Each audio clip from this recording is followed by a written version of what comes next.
नमस्कार. आज ग्रंथ, जग बदलणारे ग्रंथ या पुस्तकाविषयी किंवा या ग्रंथाविषयी मी गप्पा मारणार आहे. आणि सगळ्यात सुरुवातीला मला सांगायचे की हे जे ग्रंथ आहेत किंवा ग्रंथ या पुस्तकामध्ये नेमकं काय आहे. जेव्हा जीनियस मालिका ही तयार झाली, ही मालिका शास्त्रज्ञ, तंत्रज्ञ, गणितज्ञ अशा अनेकांवर होती आणि एक 36 ही मंडळी वाचकांसमोर आली. आणि त्याच वेळेस असं ठरवलं होतं की पुढचा जो प्रकल्प असेल तो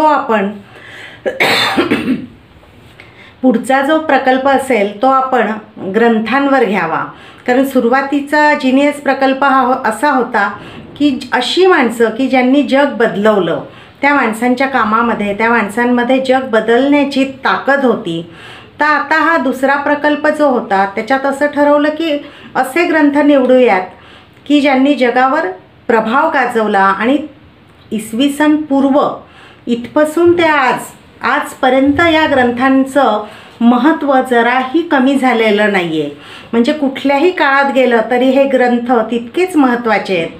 आणि मग असं ठरवल्यावर की अरे या पुस्तकाचं काय नाव द्यावं, तर मग किताबे एक नाव होतं समोर, पुस्तकं असंही नाव होतं समोर, बुक्स इंग्रजीतनं सरळ द्यावं असंही वाटलं.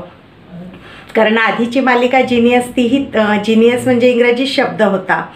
पण मग सगळ्यामध्ये जेव्हा ज्ञानेश्वरी वाचायला घेतली तेव्हा लक्षात आलं ज्ञानेश्वरांनी ग्रंथांचं महत्त्व तर सांगितलंच आहे, पण ग्रंथ आणि पुस्तक या दोन शब्दातला भेद त्यांनी सांगितलेला आहे. पुस्तकं म्हणजे आता आपण सरसकट ग्रंथांनाही पुस्तकं म्हणतो, त्यामुळे आता अर्थ बदललेला आहे. पण त्यांच्या दृष्टीनं ग्रंथांचं महत्त्व हे जास्त आणि वेगळं आहे. आणि दोन्हीतला फरक तो कळाल्यामुळे असं वाटलं की नाही, ग्रंथच नाव ठेवायला हवं. आणि मग टॅगलाईनसाठी जग बदलणारे ग्रंथ असं असायला हवं. मग नाव तर ठरलं, पण याच्यामध्ये कुठले ग्रंथ असावेत, तर हा विचार करताना यादी करायला सुरुवात केली. आणि ती करता करता नेहमीप्रमाणे एक 150 ते 200 ग्रंथांची यादी तयार झाली. मग त्यामध्ये अगदी म्हणजे ग्रीक साहित्यातलं होमरचं ओडिसी, इलियाड इथपासून सगळे ग्रंथ होते. किंवा अगदी हिटलरचं माइन काम्फ वगैरे, त्याचं चरित्र, अशा खूप काही पुस्तकांची यादी वाढत गेली. पण मग ठरवलं की अरे हे एवढं सगळं करायला कदाचित आयुष्य कमी पडेल, मग काय करावं. मग असं ठरवलं की एक 50 ग्रंथ निवडूया. तर 50 ग्रंथ निवडताना मग थोडी दमछाकच झाली की कारण मला मानसशास्त्र आवडत असेल तर समोरच्याला कदाचित अर्थशास्त्रात जास्त गोडी असू शकते. मला विज्ञान आवडत असेल तर समोरच्याला चरित्र आवडू शकतात. मग आपण थोडासा बॅलन्स करूया आणि हे ग्रंथ निवडूयात असं ठरवलं.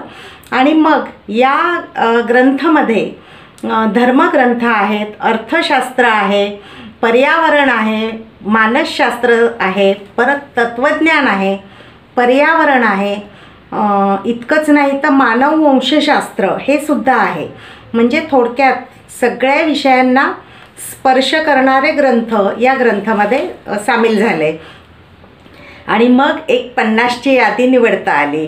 ही निवडल्यानंतर आता प्रत्यक्ष लिखाणाला सुरुवात करायची होती. नेहमीप्रमाणे अशी सवय आहे की जेव्हा कधी पुस्तकाचा विचार डोक्यात येतो, नवीन विषय डोक्यात येतो, त्यावेळेपासूनच तो शोध सुरू झालेला असतो. जिथे दिसतील तिथून वेगवेगळे ग्रंथ, मग भांडारकर ग्रंथालय असो की अक्षरधारा पुस्तकपेठ असो, अगदी बुकगंगा असो, कुठेही जिथे मिळतील तिथे, ऑनलाईन असो, ती पुस्तकं, ते लेख, ते सगळं गोळा करणं सुरू झालेलं असतं.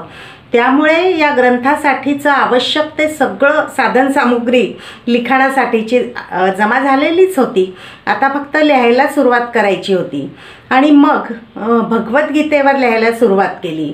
भगवद्गीता म्हणजे माझ्या काही आठवणी पण आहेत त्यामागे आणि मनोगतात मी लिहिलेलं पण आहे. अगदी लहानपणी म्हणजे जेव्हा 8-9 वर्षाचं वय होतं तेव्हा मी गंगापूरला वडिलांची पोस्टिंग होती आणि 4 ते 5, 5 ते 6 असं आम्ही तिथे एक विठ्ठल मंदिर होतं. मी आणि माझी लहान बहीण आम्ही एकमेकींचे हात पकडून पायामध्ये कोल्हापुरी चपला घातलेल्या आणि त्या चढ उतारावरनं जायचो, पडायचो चपला निसरड्या असल्यामुळे. आणि तिथल्या मंदिरामध्ये एक गुरुजी गीता शिकवायचे. त्यांनी एक छोटीशी आपल्या हाताचा तळवा असेल तेवढी गीता भेट पण दिलेली होती. त्यातनं रोज 5 श्लोक ते आमच्याकडनं पाठांतर करून घ्यायचे. दुसऱ्या दिवशी आपण ते मुखोद्गत झालेले श्लोक म्हणायचे आणि मग ते त्याचा अर्थ समजावून सांगायचे. ते वय असं होतं की अर्थ वगैरे काही डोक्यात शिरायचं कामच नव्हतं, पण त्या श्लोक पाठ करताना त्याचा नाद, ती लय हे कायम लक्षात राहिलं. आणि म्हणूनच आजसुद्धा मला धर्मक्षेत्रे, कुरुक्षेत्रे, समवेता, युत्सवा असं करत खूप श्लोक पाठसुद्धा आहेत. तर ही सगळी भगवद्गीता त्यावेळेसची डोक्यात होती आणि आता अभ्यास करताना लक्षात आलं, मला तरी स्वतःला जाणवतं की प्रत्येक ग्रंथ प्रत्येक वेळेस वाचताना तो आपल्याला नवीन काहीतरी अर्थ सांगतो. तसंच भगवद्गीतेचं झालं.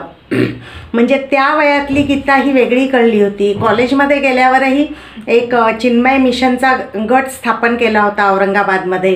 तिथे सुद्धा आम्ही भगवद्गीतेची चर्चा करायला जायचो, तरुण मुलं मुली.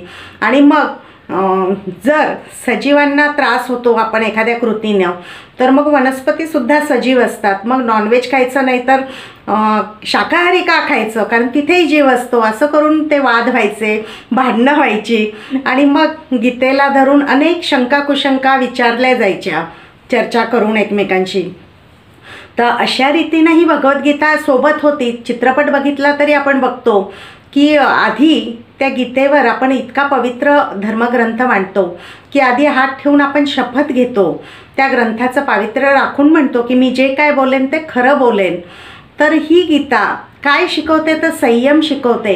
या भगवद्गीतेमध्ये खरं तर माणसाचं आयुष्य अर्थपूर्ण आणि समृद्ध करायचं असेल तर कसं जगलं पाहिजे, एक आयुष्याचं मोठं तत्त्वज्ञान भगवद्गीतेत दडलेलं आहे. त्यामुळे भगवद्गीतेचा अभ्यास जसजसं खोलात जावं तसतसा जास्त जास्त होत गेला. पण मग इतकं लिहून झालं की असं वाटलं याच्यावरच एक वेगळं पुस्तक होईल. आणि सगळ्यात कठीण असतं की नंतर संक्षिप्त करणं, एडिट करणं. आणि ते केलं. ते झाल्यानंतर जेवढं म्हणजे काय महत्त्वाचं वाटेल, लोकांना आवडेल, रुचेल, पचेल, त्यांनाही माझ्यासारखा तेवढाच आस्वाद घेता येईल, अशा रीतीने भगवद्गीतेवर झाल्यावर मग होतं त्रिपिटक. आणि त्रिपिटक हे काय आहे, गौतम बुद्धांचे विचार आणि त्यांनी सांगितलेले काय तत्त्व असतील, नियम असतील, ते सगळं आहे त्यात. तर हे गौतम बुद्धांनी लिहिलं होतं का तर नाही. पाली भाषेमध्ये याला त्रिपिटक असं नाव आहे, पण आपण त्याला त्रिपिटक असं म्हणतो. आणि गौतम हे सुद्धा आपण म्हणतो. पाली भाषेमध्ये गौतम असं म्हटलं जातं. तर मग हे सगळं माझ्यासाठी नवीन होतं, कारण सरसगट सगळे जे म्हणतात तेच मी सुद्धा उच्चारत होते. नंतर मग साळुंखेंचं भूमिपुत्र गौतम बुद्ध असेल किंवा अनेकांची पुस्तकं आणि ग्रंथ वाचण्यात आले आणि मग लक्षात आलं की त्रिपिटकमध्ये काय आहे तर 6 धम्मसंगती आहेत यात. म्हणजे काय तर जेव्हा गौतम बुद्धांचं महापरिनिर्वाण झालं त्यावेळेस सगळे शिष्य एकत्र आले होते. त्यांना वाईट वाटत होतं, रडत होते.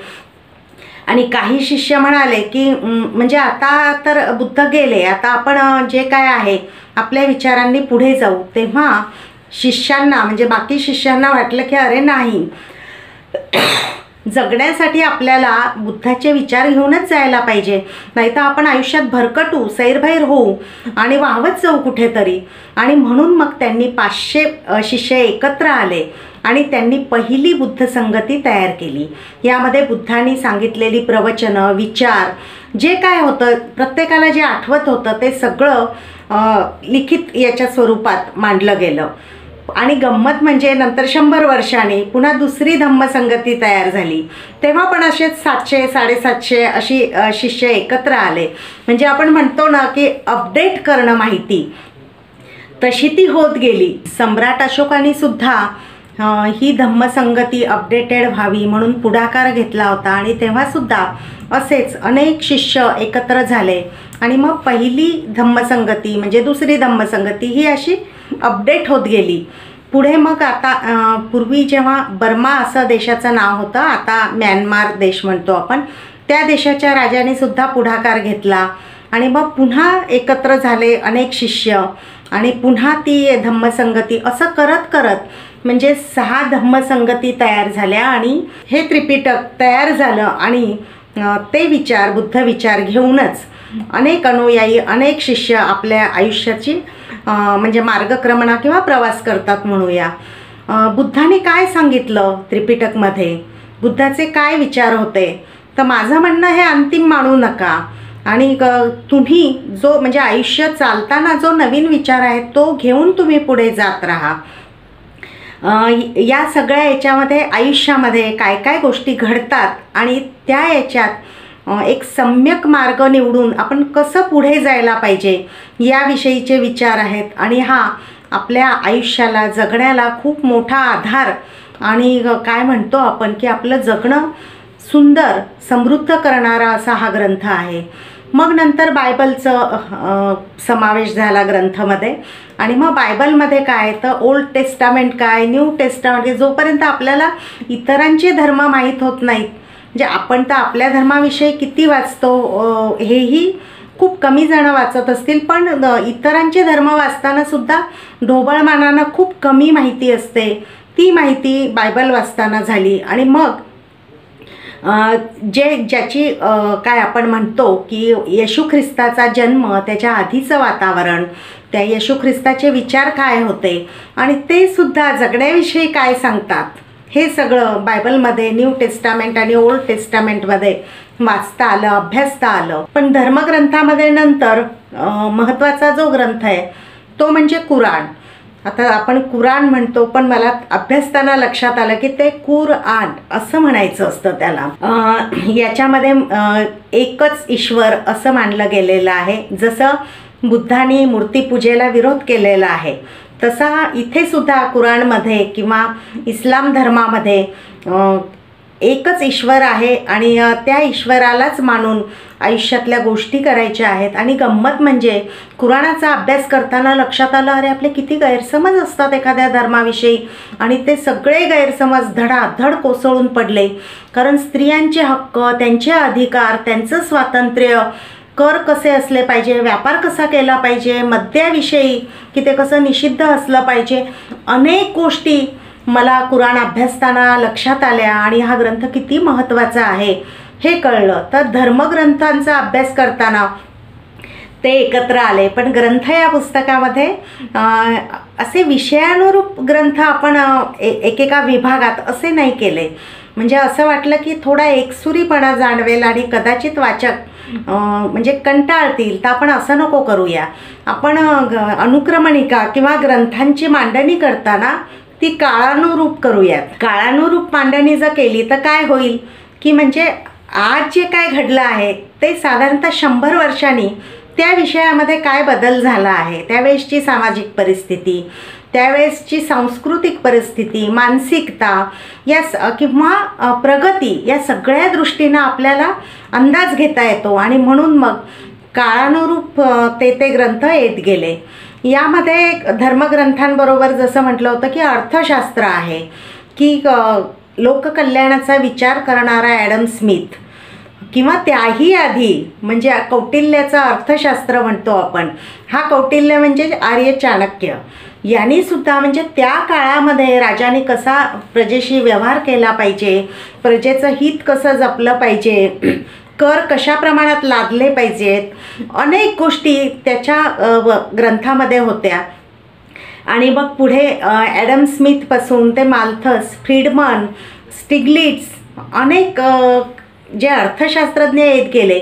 यातल्या काहींनी कल्याणकारी कामांना, सरकारच्या कामांना अतिशय महत्त्व दिलं, तर काहींनी मात्र सरकारचा हस्तक्षेप नको, खाजगीकरण कसं चांगलं आहे, मुक्त अर्थव्यवस्था किंवा जागतिकीकरणाच्या याच्यात सरकारनं जास्त लुडबुड करू नये, अशा अनेक गोष्टी मांडल्या. आणि मग त्याचे चांगल्या वाईट गोष्टी पडताळून बघणं, तपासून बघणं, स्वतःच्या मनाला प्रश्न विचारणं, अशा अनेक गोष्टीसुद्धा हे ग्रंथ वाचताना आपल्या मनात सुरू होऊ शकतात आणि होतात.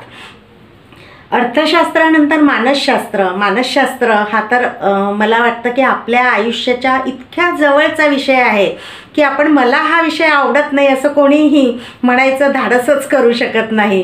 कारण आपल्या आयुष्यातल्या सगळ्या अंगांना हा विषय स्पर्श करतो, की आनंद असेल, भीती असेल, सुख असेल, दुःख असेल, तिरस्कार असेल, चिंता असेल, द्वेष असेल, मत्सर असेल, कुठल्याही भावनेबद्दल बोलायला मानसशास्त्र आपल्याकडे मित्र म्हणून धावत येऊ शकतं. मग या मानसशास्त्राच्या शाखेत एरिक बर्नपासून विक्टर फ्रँकल असेल, आरीबेटीचे जनक म्हणू आपण डॉक्टर अल्बर्ट एलिस असतील, किंवा माझं स्वतःचे आवडते मानसशास्त्रज्ञ म्हणजे एरिक फ्रॉम, अशा अनेकांचे ग्रंथ सामील झाले. एरिक फ्रॉमचा आर्ट ऑफ लव्हिंग हे पुस्तक इतकं छान आहे की प्रेमाबद्दल, प्रेम भावना याकडे बघण्याची दृष्टीच बदलून जावी या ग्रंथामुळे. साधारणतः प्रेम म्हणजे तिथे मालकी हक्क, म्हणजे आपण चित्रपटात बघतो तसं, तू माझी नाहीस तर दुसऱ्या कोणाची झालीस तर बघ, मग ते खून बिन एकतर्फी प्रेम, काय काय आपण बघतो वाचतो. तर खरा प्रेमाचा अर्थ एरिक फ्रॉम ज्या पद्धतीने सांगतो ते म्हणजे अचाट आहे, की प्रेम काय करतं, एकाच वेळेस तुम्हाला एकरूप कसं असावं हे सुद्धा सांगतं, पण त्याच वेळेस तुमच्यामधलं स्वतंत्रता पण जपतं. तर हे किती विलक्षण आहे, हे कोणी सांगितलंच नाही की अरे की तुम्ही एकरूप झालात तरी तुम्ही दोन वेगळ्या व्यक्ती आहात आणि तुम्ही एकमेकांच्या स्वातंत्र्याचा आदर करत असाल तरच ते प्रेम खरं आहे. फक्त मालकी हक्क दाखवून प्रेम असणं हे सिद्ध नाही होऊ शकत. प्रेमामध्ये काय काय करावं लागतं, म्हणजे तो म्हणतो प्रेम ही एक कला आहे. आणि हे सुद्धा तो सांगतो की ही कला कशी आहे, की जशी एखादी गोष्ट, छंद आपण झपाटून जाऊन काम करतो तसंच प्रेम आहे. त्या प्रेमामध्ये झपाटून जायला होतं किंवा जाता आलं पाहिजे. आणि मग ही कला आत्मसात कशी करायची, तर दुसऱ्याची म्हणजे समोरच्याची काळजी घेणं, फक्त वैयक्तिक संबंधासाठी नाही, तो त्यात सामाजिक भानसुद्धा आणतो, की मी आणि माझी व्यक्ती एवढंच नाही तर आजूबाजूचा समाज, त्याच्या मदतीसाठी मी धावून जातो का, त्याला समजून घेतो का. काळजी, प्रेम आणि समजून घेणं अशा अनेक गोष्टी तो या प्रेमाबद्दलच्या सांगत जातो. आणि कितीही वाचलं, आर्ट ऑफ लिव्हिंगचा प्रत्येक मुद्दा जरी वाचत पुढे गेलो तरी हे सगळं पुन्हा पुन्हा वाचण्यासारखं का आहे, तर पुन्हा वाचल्याने पुन्हा नवीन एक अर्थ उलगडतो. तर असा हा ग्रंथ जो आहे, हाच आणि याच्यासारखे अनेक ग्रंथ जगावर प्रभाव पाडणारच ना, त्यामुळे हा ग्रंथसुद्धा सामील झाला. खरं तर मानसशास्त्रामधले अनेक ग्रंथांबद्दल बोलावंसं वाटेल मला, पण तो पुन्हा एक स्वतंत्र एपिसोड किंवा भाग होईल. नंतर ग्रंथामध्ये काय आलं, स्त्रीवाद याविषयीची सुद्धा पुस्तकं सामील झाली. म्हणजे रसेलचं मॅरेज अँड मॉरल्स. सहसा पुरुष इतका विचार करत नाही, तो स्वतःच्या स्वातंत्र्याचा, मानसिकतेचा विचार करतो. पण इथे मात्र तो असं म्हणतो की जेवढी म्हणजे पुरुषांनी स्वैराचार केला किंवा त्याच्या लैंगिकतेला महत्त्व असलं, स्त्रीला मात्र तो हक्क अधिकार नसतो, तर तिलाही असायला हवं. अशा अनेक गोष्टींबद्दल तो खूप स्पष्ट भूमिका घेतो. मॅरेज अँड मॉरल्सनी तर त्यावेळेस त्याच्यावर इतकी टीका झाली होती, त्याला त्याच्या पदावरून पायउतार व्हावं लागलं, खूप खळबळ माजली, पण तरीसुद्धा तो त्याच्या बाजूने ठाम होता आणि नंतर तेच पुस्तक डोक्यावर घेतलं गेलं. मी रसेलचं पुस्तक आधी खरं तर आत्ता बोलते, पण त्याच्याच इतकं सिमॉन द बोवाचं जे पुस्तक आहे सेकंड सेक्स, हे सुद्धा इतकं महत्त्वाचं आहे की एक वाक्य वाचून असं वाटलं की अरे बापरे, म्हणजे ती म्हणते की स्त्री ही जन्मत नाही, ती घडवली जाते. म्हणजे अंगावर अक्षरशः काटा आला. खरंच आहे, म्हणजे तू स्त्री आहेस, तू स्त्री आहेस हे नंतर बिंबवलं जातं. जन्मलेली दोन बाळं म्हणजे ती जुळी असतील, एक मुलगा आणि मुलगी, त्यांना माहीत असतं का मी स्त्री आहे किंवा मी पुरुष आहे, हे नंतर पद्धतशीरपणे कसं रुजवलं जातं, त्यावरती भाष्य करते. त्यातलं मला एक वाक्य तिचं आणखीन मनाला खूप भिडलं. ते म्हणजे ती म्हणते की स्त्रीचे पंख छाटले जातात आणि तिला असं म्हटलं जातं की तुला उडता येत नाही, आणि तिच्यावर तो आरोप केला जातो परत की तुला उडता येत नाही म्हणून. तर हे सुद्धा खूप भयंकर आहे. आणि ती ज्या रीतीनं उलगडत जाते या सेकंड सेक्समध्ये एक एक मुद्दा, त्यावेळेससुद्धा या पुस्तकानं खूप खळबळ माजली होती. पण सगळ्यात महत्त्वाचं त्यानंतरचं पुस्तक तेही सामील झालं याच्यात, ते म्हणजे बेट्टी फ्रायडनचं द फेमिनाईन मिस्टिक. या पुस्तकामध्ये काय होतं तर काही मैत्रिणी एक लग्न झाल्यानंतर सगळेजण विखुरतात, साधारणतः आपापल्या मार्गाला लागतात, पण एक 15 वर्षानंतर तिला असं वाटलं की सगळ्यांनी एकत्र व्हायला हवं आणि मग त्यांचं गेट टुगेदर झालं. सगळ्याजणी भेटल्या, खूप आनंद झाला होता आणि मग सगळ्यांशी गप्पा मारताना मुळामध्ये बेट्टी फ्रायडन ही पत्रकार, तिच्या असं लक्षात आलं की प्रत्येकीच्या मनात काहीतरी सल आहे, काहीतरी असमाधान आहे. त्या अशा सुखी दिसत आहेत पण त्या नाही आहेत. खरं तर प्रत्येकीचं आयुष्य आता स्थिरावलेलं होतं, म्हणजे मुलं, नवरा, गाडी, बंगला, जे काय असेल सुखसोयी प्रत्येकीच्या आपापल्या याच्याप्रमाणे त्या सगळ्या साध्य झालेल्या होत्या. तरीसुद्धा काहीतरी कमी होतं आणि ते कमी काय होतं याची हुरहुर बेट्टी फ्रायडनला लागली. आणि मग नंतर ती सतत फिरत राहिली, वेगवेगळ्या स्तरातल्या स्त्रियांशी बोलत राहिली आणि मग तिने एक लेख लिहिला. तो लेख तिने छापायला दिला संपादकाकडे, पण तिचा लेख कोणीही छापायला तयार नव्हतं. कारण अर्थातच स्त्रियांचं असमाधान वगैरे या गोष्टींची माहिती करून घेण्याची कोणाला गरजच वाटत नव्हती आणि उगीच कशाला काहीतरी आपण छापून स्वतःवर रोष ओढवून घ्या. पण ती खचली नाही, तिने थांबून आणखीन अभ्यास केला, आणखीन सगळं एकत्र करून 2 वर्षानंतर तिने ते पुस्तकच प्रसिद्ध केलं, द फेमिनाईन मिस्टिक. आणि या पुस्तकामध्ये तिने सांगितलं की स्त्री सगळ्या याच्यात ती, म्हणजे एखादी स्त्री खूप काम का करते, कारण ती गुंतवून घेते, तिला तिच्या मनाशी त्या सत्यापर्यंत पोहोचून आपलं स्वतंत्र अस्तित्व किंवा या गोष्टीला सामोरच जायचं नसतं आणि म्हणून ती गुंतवून घेते, म्हणजे ती सुखी आहे असा अर्थ नाही.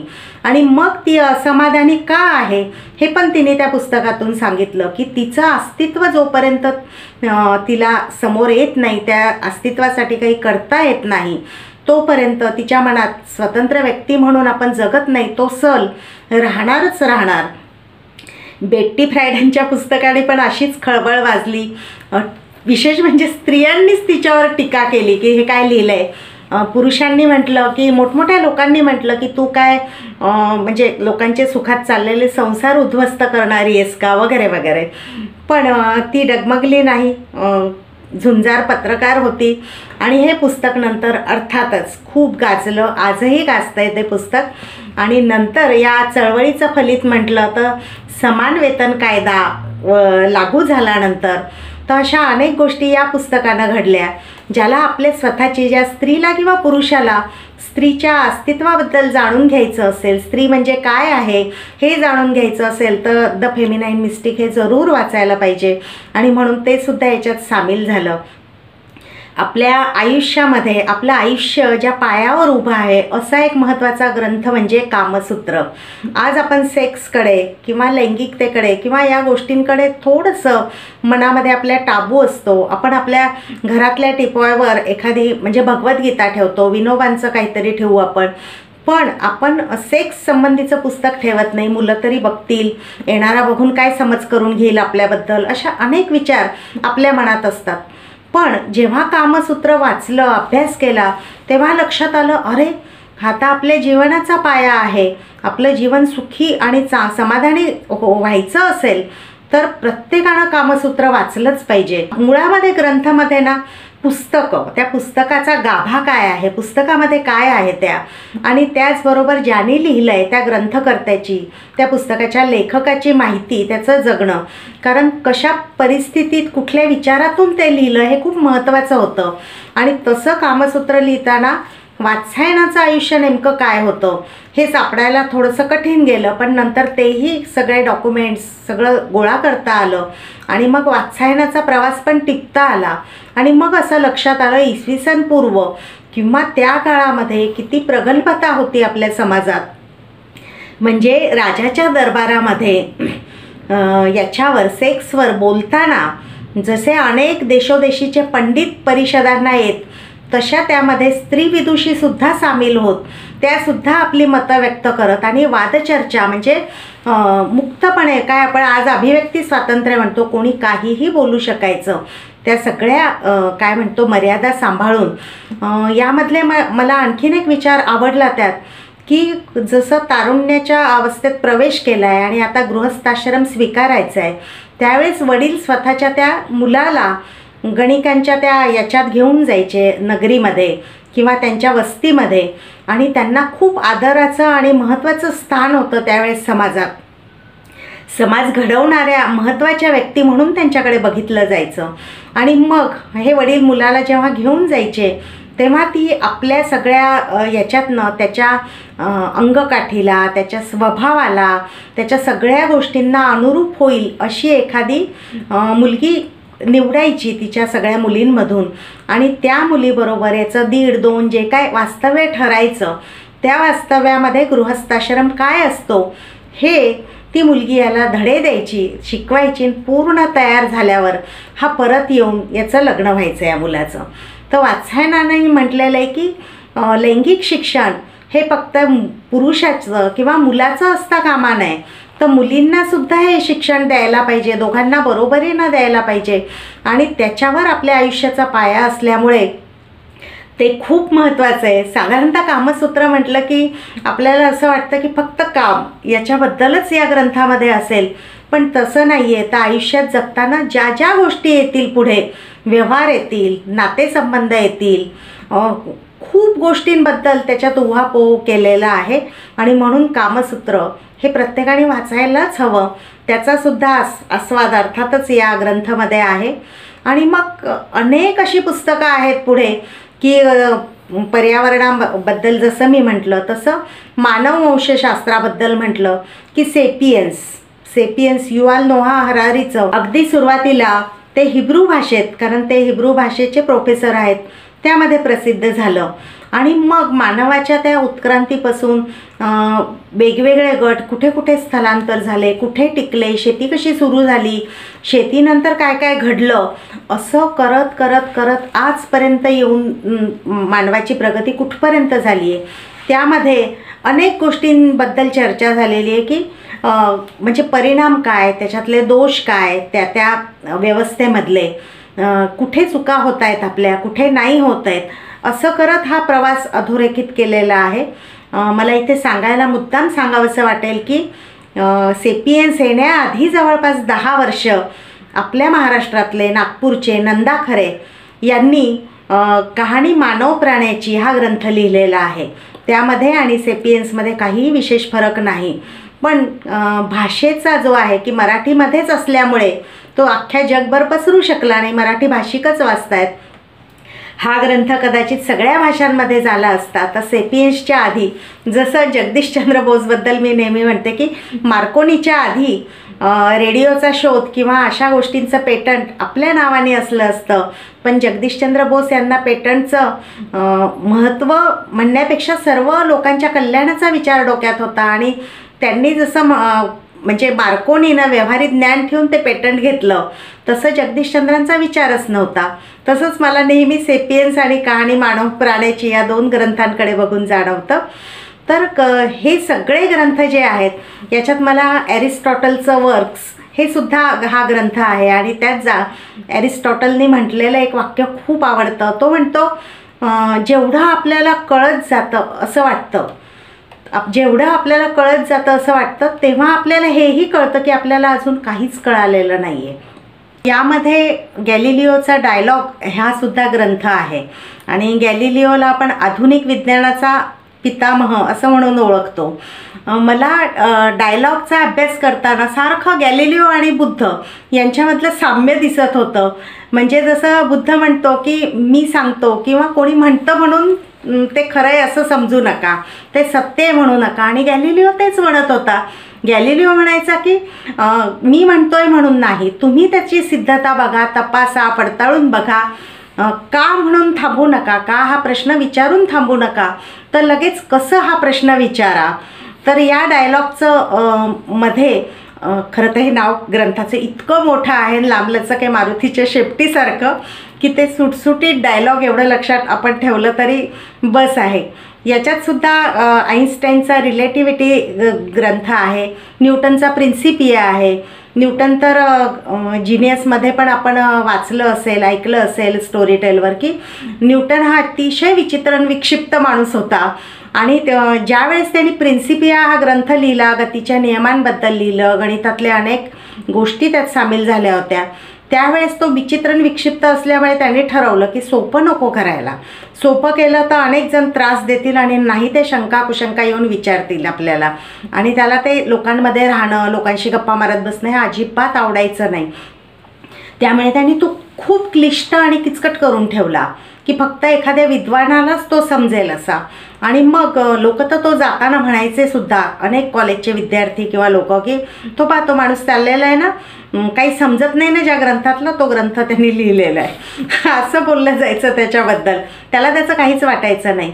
तर या प्रिन्सिपियामध्ये काय होतं, किती भाग होते, प्रत्येक भागात काय सांगितलं आहे न्यूटननी हे आहेच आहे. पण न्यूटनचं पण आयुष्य आहे की तो तसा का आहे, म्हणजे त्याच्या विक्षिप्त असण्यामागची सुद्धा त्याची जडणघडण उलगडली आहे.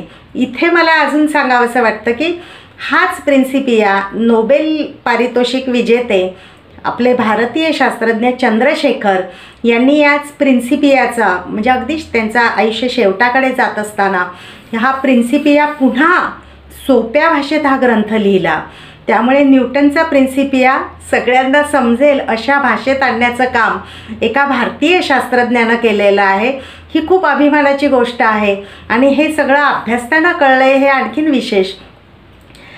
यानंतर मला एक महत्त्वाचा म्हणजे ग्रंथ वाटतो तो म्हणजे डिक्शनरी. आता डिक्शनरी आपल्याला आठवत असेल सगळ्यांना, म्हणजे साधारणतः माझी पिढी, त्याच्या आधीची पिढी, आम्ही एक जाडजूड बाड घेऊन, म्हणजे निळ्या रंगाची, काळ्या रंगाची अशी ती डिक्शनरी घेऊन बसायचो एक एक शब्द शोधत. आता कम्प्युटर आला, मोबाईल आला, आपल्याला काही सेकंदाच्या आत त्या शब्दाचे अर्थ कळतात, हव्या त्या भाषेतून समजतात त्याचे अर्थ. पण जेव्हा ही डिक्शनरी तयार झाली, सॅम्युअल जॉन्सनच्या आधीसुद्धा डिक्शनरी तयार झाल्या नव्हत्या का? तर झाल्या. पहिली डिक्शनरी चीनमध्ये, जपानमध्ये अशा बऱ्याच आवृत्त्या किंवा डिक्शनरीज तयार झाल्या होत्या ज्याला आपण शब्दकोश म्हणतो. पण सॅम्युअल जॉन्सनच्या डिक्शनरीचं महत्त्व काय? तर सॅम्युअल जॉन्सनच्या डिक्शनरीचं महत्त्व हे की त्याला टॉरेट सिंड्रोम नावाचा विकार होता. हा विकार असा आहे की ठराविक मांसपेशीवरचं किंवा स्नायूंवरचं नियंत्रण राहत नाही. आणि त्यावेळेस आज जी तंत्रज्ञानानं प्रगती केली आहे ती प्रगती पण नव्हती. तो अतिशय गरीब घरातला मुलगा होता आणि हा विकार परत त्याच्या आयुष्यात अनेक चढ उतार त्याच्या होऊन गेलेत. एक हाती कुठल्याही असं काय म्हणतो तंत्रज्ञानाशिवाय माहिती उपलब्ध करणं आणि 1.5 लाख शब्दांपेक्षा जास्त शब्द ज्या डिक्शनरीमध्ये त्यांनी एकत्र केले. त्या काळामध्ये अश्लील शब्दांना बंदी होती. त्यापूर्वीच्या डिक्शनरीजमध्ये अश्लील शब्द घेतले जायचे नाहीत की उगीच नको वाद म्हणून. त्यांनी ते सुद्धा अगदी भूमिका घेतलेले आहेत. त्यांनी शेक्सपियरपासून अनेक नाट्यकार, साहित्यिक, तत्त्वज्ञ यांचेसुद्धा सुविचार असतील किंवा फ्रेजेस असतील ते सगळे सुद्धा त्याने दिलेले आहेत. त्याच्या डिक्शनरीचं महत्त्व इतकं आहे की पुढे ऑक्सफर्ड किंवा इतरांनी ज्या डिक्शनरीज तयार केल्या त्यावेळेस त्यांना सॅम्युअल जॉन्सनच्या डिक्शनरीचा आधार, संदर्भ घ्यावाच लागला, कारण ते ओलांडून त्यांना पुढे जाता येणंच शक्य नव्हतं. तर असा हा सॅम्युअल जॉन्सन की आपल्याला स्टीफन हॉकिंगचा माहिती आहे की म्हणजे त्यालासुद्धा मोटर न्यूरॉन नावाचा जो विकार होता. थोड्याफार फरकाने हे सारखेच विकार, पण निदान स्टीफन हॉकिंगला अनेक म्हणजे काय म्हणतो आपण उपकरणं त्याच्या साह्यानं तो आपलं भावना, मत, शब्द उतरवू शकत होता, व्यक्त करू शकत होता. सॅम्युअल जॉन्सनला ते किती कठीण जात असेल एक एक शब्द लिहायला, तशा याच्यातलं त्याचं योगदान जे आहे डिक्शनरीचं ते अत्यंत महत्त्वाचं आहे असं मला वाटतं. आणि त्याचबरोबर म्हणजे आता ओघानं विषय आला आहे म्हणून ब्रीफ हिस्ट्री ऑफ टाईम हे स्टीफन हॉकिंगचा हा ग्रंथ की जो माणूस विश्वाचं रहस्य उलगडायला बसला आहे अशा माणसाने आपल्या शारीरिक सगळ्या व्याधी, सगळं काही म्हणजे किती त्रास झाला असेल त्या माणसाला, पण डोक्यामध्ये एकच की मला हे इतरांना सांगायचं आहे, विश्वाबद्दल जे काय घडलं आहे आधी ते सांगायचं आहे. आणि त्याची उकल करताना a brief history of time हा ग्रंथ तयार झाला. मुळामध्ये स्टीफन हॉकिंगला स्वतःलाही वाटायचं की त्याला आपण आईन्स्टाईन नंतर त्यालाच खूप मान दिलेला आहे आपण. तर स्टीफन हॉकिंगचं म्हणणं होतं की अतिशय सोपं करून सांगेन मी, इतकं सोपं करून सांगेन मी की कोणालाही कळलं पाहिजे, म्हणजे अगदी पानटपरीवर एखादा दुकानदार असेल, कोणीही असेल, कोणीही वाचलं पाहिजे आणि प्रकाशकाला सुद्धा खरं तर खात्री नव्हती, पण स्टीफन हॉकिंगचं ब्रीफ हिस्ट्री ऑफ टाईम इतकं म्हणजे सर्वाधिक विक्री त्याची त्यावेळेस झाली की पुन्हा पुन्हा आवृत्त्या काढाव्या लागल्या. अनेक भाषांमध्ये भाषांतरं तर झालीच, पण यातला एक किस्सा महत्त्वाचा आहे की रशियन शास्त्रज्ञ आंद्रे लिंडे हा प्रवास करत होता आणि त्याच्या बाजूला एक व्यापारी बसला होता. तर आंद्रे लिंडेने बघितलं की तो स्टीफन हॉकिंगचं ब्रीफ हिस्ट्री ऑफ टाईम घेऊन वाचत होता. तर त्याला काही त्या व्यापाऱ्याला माहीत नव्हतं हा कोण आहे. तर यांनी कुतूहलाने आंद्रे लिंडेने विचारलं की काय वाचतोयस तू? तर तो म्हणाला की मी हे पुस्तक वाचतोय. कोणी लिहिलं आहे? Stephen Hawking. तर म्हणे पण किचकट आहे ना ते पुस्तक, काही समजत नसेल. तर त्या व्यापाऱ्याला राग आला. तो म्हणाला की असं कसं समजत नाही, किती सोपं पुस्तक आहे, थांबा मी तुम्हाला समजावून सांगतो. आणि त्या व्यापाऱ्यानं त्या पुस्तकातल्या सगळ्या संकल्पनांसहित आंद्रे लिंडेला काय आहे या पुस्तकात हे समजावून सांगितलं. तर म्हणजे थोडक्यामध्ये जी स्टीफन हॉकिंगची इच्छा होती ती अशा रीतीनं पूर्णत्वाला आलेली आपल्याला दिसत होती. आणि पुन्हा तेच की डॉक्टरांनी म्हटलेलं होतं की 2 वर्ष जगशील, असा माणूस नंतरची 76-78 वर्ष जवळपास जगतो आणि खूप मोठं काम करून जातो. तर अशी ही जे ग्रंथांची यादी आहे, जे सामील झालेले आहेत या ग्रंथ जत्रेत म्हणूया, ग्रंथाच्या एक छान हा काय म्हणतो आपण गुच्छ म्हणू, ताटवा म्हणू फुलांचा, अशा याच्यात जी सामील झालेली आहेत. तर त्या ग्रंथांचं तर महत्त्व आहेच आहे, कारण मी सुरुवातीला म्हटल्याप्रमाणे हे ग्रंथ फक्त त्या काळात होते आणि मग गुडूप झाले असं झालेलं नाही आहे. यातलं सगळ्यात महत्त्वाचं शेवटाकडे जाताना मी म्हणेन की हेही इसवी सनाच्या पूर्वीचं पुस्तक म्हणजे आर्ट ऑफ वॉर. कारण या पुस्तकांच्या यादीत व्यवस्थापनावरची पण पुस्तकं आहेत. आता आर्ट ऑफ वॉर हे चीनमधल्या सन त्सूनं लिहिलेला ग्रंथ आहे. तो अशा बांबूच्या कामट्यांवर वगैरे लिहिलेला ग्रंथ आहे. तर या ग्रंथामध्ये म्हणजे आजही या ग्रंथाचा मॅनेजमेंटच्या क्षेत्रात उपयोग होतो आणि सगळेजण हे पुस्तक म्हणजे प्रत्येकाकडे असलंच पाहिजे मॅनेजमेंटमधल्या लोकांकडे. आता हे पुस्तक त्यांनी कशासाठी लिहिलं होतं की युद्धामध्ये कशा गोष्टींची स्ट्रॅटेजी आखली पाहिजे, त्यासाठी हा ग्रंथ लिहिला गेला होता. पण हा ग्रंथ जेव्हा आपण वाचतो सर्वसामान्य माणसं, तेव्हा लक्षात येतं की युद्धच नाही तर मॅनेजमेंटमध्ये, ऑफिसेसमध्ये, व्यवसायामध्ये, अगदी सर्वसामान्य माणसांच्या रोजच्या जगण्यामध्ये किती गोष्टींचा उपयोग होतो ते कळतं. आणि म्हणून या सगळ्या ग्रंथांनी आपल्यावर जो प्रभाव पाडला आहे, जग बदलवण्याची ताकद या ग्रंथांमध्ये आहे. तर हे असे ग्रंथ 50 ग्रंथ, कारण मी असं म्हणेन की स्पर्धा परीक्षा असतील किंवा विद्यार्थी असतील, कुतूहल असणारं कोणी पण असेल, कुठल्याही वयोगटातला माणूस असेल, ज्याला आपलं जगणं सुखी, समृद्ध, समाधानी करायचं आहे, नवनवीन ज्ञान प्राप्त करायचं आहे, तर त्या सगळ्यांनी जर असं ठरवलं की मी हे 50 ग्रंथ वाचेल तर त्यात खूप काळ जाईल. विशेषतः लहान गावातनं, खेडेगावातनं आलेले मुलं असतात. तर मी स्वतः काम केलेलं असल्या ग्रामीण भागात, त्यामुळे मला माहिती की इंग्रजी चांगलं येत नाही आणि मग खूप चांगल्या ग्रंथांना ही तरुण मुलं, शाळेतली मुलं मुकतात, त्यांच्यापर्यंत ते पोहोचू शकत नाही. आणि एक हजार पानाचा ग्रंथ वाचायचा असेल तर मी पुढच्या पुस्तकापर्यंत कसं काय जाऊ? तर म्हणून ह्या सगळ्या ग्रंथांचा आस्वाद, ही समीक्षा नाही, हे विश्लेषण नाही, तर एका तटस्थ भूमिकेतून याचा घेतलेला एक आस्वाद म्हणूया आपण याला. तर हे 50 ग्रंथ एकत्र झालेले वाचणं कुठल्याही वाचकाला सोपं जाईल, म्हणून हा आटापिटा किंवा खटाटोप. तर हा ग्रंथ मनोविकास प्रकाशनानं याची निर्मिती केली आहे. आणि जर वाचायचा कंटाळा आला तर स्टोरी टेलवर सुद्धा ऐकायला उपलब्ध आहे. तर जरूर वाचा किंवा जरूर स्टोरी टेलवर ऐका जग बदलणारे ग्रंथ. धन्यवाद.